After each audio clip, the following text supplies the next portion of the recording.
Nutrition in the last topic of this chapter हमने इससे पहले care of digestive system, respiratory system, blood circulation system, importance and type of exercise, need for food, rules of exercise, ये सब चीजों के बारे में पढ़ा।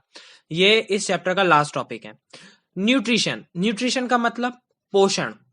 ये न्यूट्रिशन सब्सटेंस होते हैं, पोषण तत्व होते हैं, वो हमारी बॉडी के लिए बहुत जरूरी होते हैं। ये हमारी बॉडी की ग्रोथ डेवलपमेंट को बढ़ाते हैं, हमारी हेल्थ को अच्छा रखते हैं, रिप्रोडक्टिव सिस्टम को अच्छा रखते हैं और हमें डिजीज से बचाते हैं। अगर ये सब चीजें हमें नहीं मिलेंगी, न्यूट्रिएंट्स नहीं मिलेंगे, न्यूट्रिशन हमारी बॉडी को ठीक से नहीं मिलेगा, तो हमारी बॉडी में कई सारी ऐसी प्रॉब्लम्स क्रिएट हो जाएंगी जो हमारे लिए आगे जाके प्रॉब्लम बन सकती हैं। Like injections, absorption, synthesis, metabolism of food, excretion of, ये सब चीजें जो हैं ये हम इसमें डिस्कस करेंगे न्यूट्रिशन। क्योंकि हमारी बॉडी को जब तक पोषण नहीं मिलेगा, पोषण तत्व वाली चीजें नहीं मिलेंगी, हमारी बॉडी ठीक से काम नहीं करेगी, चाहे वो कोई भी चीज हो, चाहे हमारा ब्रीथिंग हो, चाहे हमारा चलना फिरना हो, चाहे हमारी बोन्स हो। होता है ना कि किसी भी चीज की अगर बॉडी में कमी हो तो हमें प्रॉब्लम होने लगती है। लाइक कैल्शियम की कमी होती है तो ऑस्टियोपोरोसिस की प्रॉब्लम हमें हो जाती है, या विटामिन ए की कमी होती है, नाइट ब्लाइंडनेस हो जाती है।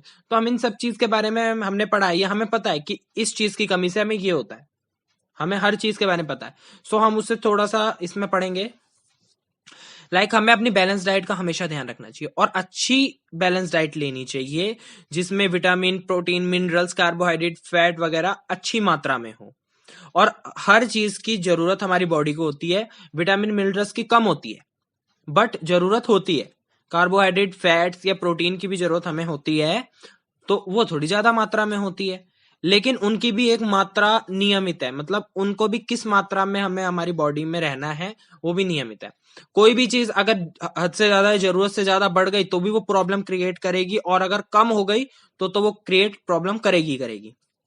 लाइक हम छोटा सा एग्जांपल ले लें, बॉडी में अगर फैट बढ़ जाएगा, मोटापा बढ़ जाएगा, ओबिसिटी हो जाएगी, सो उसमें भी अलग अलग प्रॉब्लम्स हमारे को हो जाएंगी।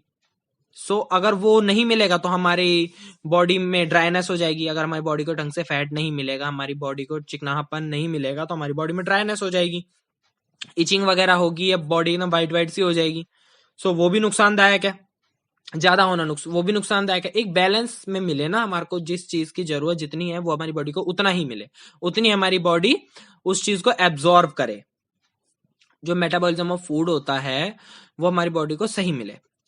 नेक्स्ट इसमें ही है, एक जो शहरी इंसान है, जो शहर में रह रहा है, उसको 2100 कैलोरीज पर डे लेनी चाहिए, और जो गांव में रह रहा है, रूरल एरियाज में रह रहा है, उसको 2400 पर डे लेनी चाहिए। ऐसा क्यों? क्योंकि शहरी लोग जो होते हैं उनके मुताबिक ग्रामीण लोग काम ज्यादा करते हैं, खेतों में बहुत मेहनत करते हैं, बहुत काम करते हैं, इसलिए वो घी वगैरह या ये शुगर वगैरह ये हम लोगों से ज्यादा लेते हैं, बट उनको कोई प्रॉब्लम नहीं होती। और जो शहरी बंदा होता है या जो अर्बन एरियाज में रहता है, उसको जल्दी से प्रॉब्लम्स हो जाती हैं। वो लोग डाइटिंग भी करते हैं और बहुत सारी ऐसी चीज करते हैं जो हम लोग शहरों में रहते हैं, बट गांव वगैरह में ऐसा नहीं है। उनका रूटीन इतना अच्छा होता है, सुबह जल्दी उठना और शाम को जल्दी सोना, और उनके फूड वगैरह में, उनके खाने में ऐसी सब चीजें होती हैं जो हमारे शहरी लोग कहेंगे इतना फैट लेते हैं, इतना ज्यादा शुगर लेते हैं, ये चीजें होती हैं। इसलिए उनको कैलोरीज की जरूरत ज्यादा होती है, क्योंकि वो उस हिसाब से मेहनत करते हैं। अगर हम अच्छे से कैलोरीज नहीं लेंगे, या अगर हम ज्यादा कैलोरीज लेंगे तो हमारे शरीर में मोटापा बढ़ेगा, और अगर हम कैलोरीज कम लेंगे तो हम माल न्यूट्रिशन का या कुपोषण का शिकार हो जाएंगे। शरीर कमजोर हो जाएगा, हड्डियों का ढांचा रहेगा, मांस रहेगा नहीं शरीर पे, ये चीज है। और अगर मोटापा बढ़ गया तो वो मोटापा भी एक बीमारी का घर ही होता है, क्योंकि ओबेसिटी भी बहुत बड़ी प्रॉब्लम है, कोई छोटी बात नहीं है। क्योंकि ओबेसिटी में सबसे बड़ी बात होती है गैस की प्रॉब्लम होती है, इंसान इनएक्टिव ज्यादा हो जाता है। ये सब चीजें हमें अपना जो बैलेंस डाइट है वो अच्छी रखनी चाहिए, अपना लाइफस्टाइल अच्छा रखना चाहिए, और वेट को कंट्रोल में रखना चाहिए। सबसे बड़ी बात होती है, अगर हम वेट को अपने कंट्रोल रखते हैं, अपना बीएमआई अगर अच्छा रखते हैं, सही रखते हैं, तो हमारे को कोई भी प्रॉब्लम या कोई भी डिजीज जल्दी से नहीं होती। नेक्स्ट है इम्बैलेंस डाइट। इम्बैलेंस डाइट, जैसा कि मैंने भी थोड़ी देर पहले ही बताया कि अगर इम्बैलेंस डाइट लेंगे तो हमारा मोटापा बढ़ेगा। इसमें ये सब चीजों के बारे में है।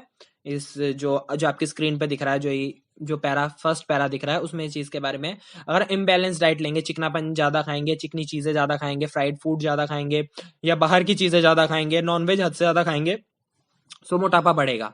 और अगर मोटापा बढ़ा, ओबेसिटी इंक्रीज हुई, तो प्रॉब्लम्स अपने आप क्रिएट हो जाएंगी। और ऐसे ही एक एपिडेमिक यूनाइटेड स्टेट में फैली, तो उसमें अप्रोक्स 33.8% यूथ यानी युवा जवान लोग और 17.8% बच्चे वो इस ओबेसिटी का शिकार हुए। और इम्बैलेंस डाइट जरूरी नहीं है सिर्फ हमारा मोटापा बढ़ाती है, हमारे को ऐसी प्रॉब्लम्स में डाल देती है, ऐसी फैटल डिजीज में डाल देती है जो फिर इंसान की डेथ होने के बाद ही वो उससे छुटकारा पा सकता है। Like high blood pressure, hypertension हम जिसे कहते हैं, डायबिटीज की प्रॉब्लम सबसे ज्यादा खतरनाक होती है, लोग इसे हल्के में लेते हैं। कार्डिक प्रॉब्लम्स, हार्ट अटैक वगैरह, मोटे लोगों को सबसे जल्दी और सबसे ज्यादा हार्ट अटैक आता है, सबसे ज्यादा, मतलब उनके चांसेस होते हैं पतले इंसान के स्लिम इंसान से ज्यादा चांसेस होते हैं मोटे इंसान को हार्ट अटैक आने, क्योंकि हमारी मोटापे से हमारे हार्ट पे, हमारे लंग्स पे प्रेशर पड़ता है कि हमारी बॉडी में अगर मास ज्यादा हो जाएगा या फैट ज्यादा बढ़ जाएगा तो प्रॉब्लम, हमारे को रेस्पिरेशन में भी प्रॉब्लम होगी और हमारे को हार्ट, जो हमारा हार्ट है वो पंप करने में भी प्रॉब्लम देगा। हाइपरटेंशन और डायबिटीज यानी हाई ब्लड प्रेशर और डायबिटीज जैसी प्रॉब्लम युवाओं में भी पाई जाती है अगर वो इम्बैलेंस डाइट रखते हैं अपनी। यानी युवा लोग जो होते हैं, जो जवान लोग होते हैं, टीन एज होती है या टीन एज से थोड़े ऊपर, उनको हम ये नहीं कह सकते ओल्ड है, ये ज्यादा एज है, तो उनको भी डायबिटीज जैसी प्रॉब्लम दिखती है क्योंकि उनकी इम्बैलेंस डाइट होती है, उनकी इरेगुलर ईटिंग हैबिट होती है, जिसकी वजह से वो इन सब चीजों से सफर करते हैं। और ये चीजें बचपन से आदत लग जाती है कि बाहर की चीजें ही खानी है। अभी भी एक न्यूज में एक जने का आया था, वो सिर्फ चिकन वगैरह या नॉनवेज वगैरह और कोल्ड ड्रिंक वगैरह ज्यादा अपने उसमें फूड में या अपनी डाइट में लेता था, तो उसका मोटापा इतना ज्यादा बढ़ गया था कि उसको क्रेन से अपने घर से निकाला गया था। ये फॉरेन का एक केस था और ये पेपर में भी आया था और मोबाइल में भी इसकी नोटिफिकेशन आई थी कि ऐसी प्रॉब्लम हुई है, तो उसको क्रेन से उस बंदे को बाहर निकाला गया था, देन उसको हॉस्पिटल में एडमिट किया गया था क्योंकि उसको रेस्पिरेशन में प्रॉब्लम आई थी। उसको कोरोना नहीं था, उसको उसके ओबेसिटी की वजह से उसको रेस्पिरेशन में प्रॉब्लम आ रही थी, इसलिए उसको हॉस्पिटल ले जाने के लिए क्रेन से निकालना पड़ा क्योंकि उसका वजन इतना था, वो बेड से उठ के नहीं चल फिर सकता था, या दरवाजे इतने बड़े नहीं थे कि जिसमें से वो पास आउट हो जाता। नेक्स्ट है न्यूट्रिशन ऑफ डाइट। हम जो डाइट हम ले रहे हैं उससे हमारे शरीर को पोषण कैसे मिलेगा। कहते हैं ना कि ऐसी चीज लेना जो हमारे शरीर को फायदेमंद है, जो हमारे शरीर के फायदेमंद है। बहुत बात हमने कई लोगों के मुझसे सुनी होगी। वो फायदेमंद कैसे है, क्योंकि उसमें पोषण तत्व हैं, वो हमारे शरीर को मिलते हैं। हमारी जो स्मॉल इंटेस्टाइन होती है वो सारे सॉलिड मैटर या सॉलिड जो न्यूट्रिशन होते हैं वो एब्जॉर्ब करती है, उससे हमारी बॉडी को एक अच्छे न्यूट्रिशंस मिलते हैं, एक अच्छे कंपोनेंट्स मिलते हैं।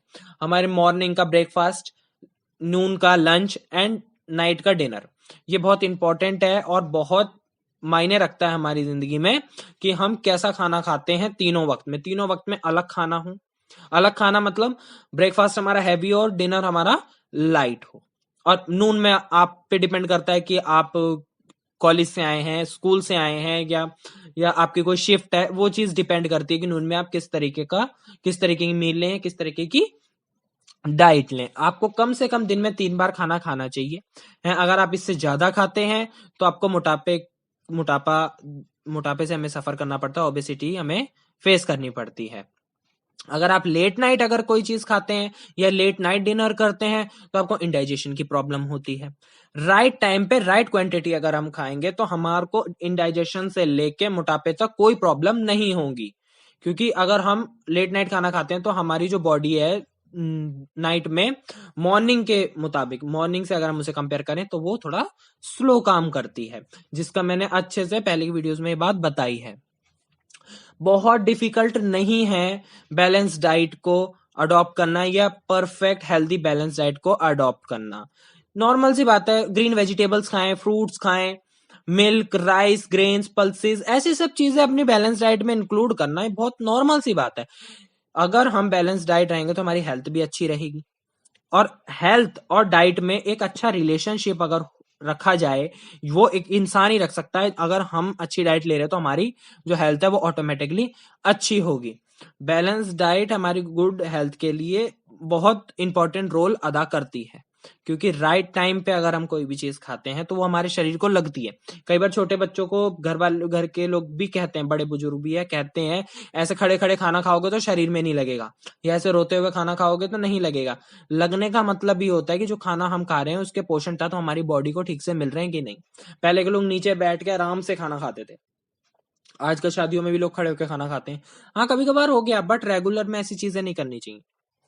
प्रॉपर बैठ के खाना खाएं, और जहां तक हो सकता है खाना खाते बीच में उठे ना, सबसे बड़ी बात ही होती है। तो ऐसी छोटी छोटी चीजें होती हैं जो हम अपनी डेली लाइफ में अडॉप्ट करते हैं, डेली लाइफ में उन चीजों को फॉलो करते हैं, स्वस्थ खाना खाते हैं, अच्छी चीज खाते हैं। अगर आपको जंक फूड भी खाना है, किसी का मानना है, किसी को पसंद है, तो हफ्ते में एक बार चलता है, बट हफ्ते में एक बार अगर आप हेल्दी फूड खा रहे हो तो ये आपके लिए भी नुकसानदायक है, आपकी बॉडी के। सो ये चैप्टर खत्म हुआ, इसका लास्ट चैप्टर था, और इसमें कंक्लूजन के तौर पे कह सकते हैं कि फूड हमारे लिए एसेंशियल है, हमारे लिए नीडफुल है, कैसे है और उसको सही तरीके से लिया जाए तो हमारी हेल्थ को भी अच्छा रख सकता है। आज के टॉपिक में इतना ही। Thank you.